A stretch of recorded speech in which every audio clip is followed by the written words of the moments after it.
வணக்கம் மக்களே. இன்னைக்கு மார்னிங் பிரேக்ஃபாஸ்ட்டுக்கு அம்மா வந்து திணை திணை பொங்கல் செஞ்சுருக்கேன் சூப்பராக.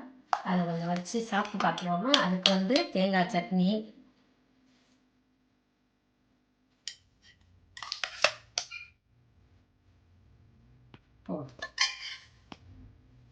தேங்காய், அதாவது கொத்தமல்லி, கருவேப்பிலை எல்லாம் கலந்து, புதினாலாம் கலந்து சட்னி அரைச்சிட்டேன்.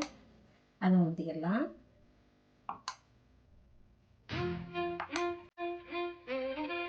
நல்லா சாப்பிட்டுட்டு குடிக்கிறதுக்கு தண்ணி குடிக்காமல் ஜூஸ் கலந்துருக்குறேன். அம்மா இஞ்சி, கொத்தமல்லி, புதினா, சப்ஜா சீட் போட்டு ஜூஸ் பண்ணியிருக்கேன்.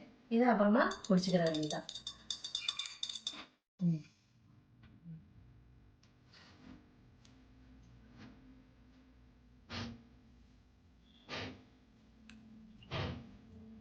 சூப்பராக இருக்குது. உங்கள் வீட்டிலலாம் என்ன பிரேக்ஃபாஸ்ட்டுன்னு கமெண்டில் சொல்லுங்கள். நம்ம அடுத்த வீடியோவில் பார்க்கலாம்.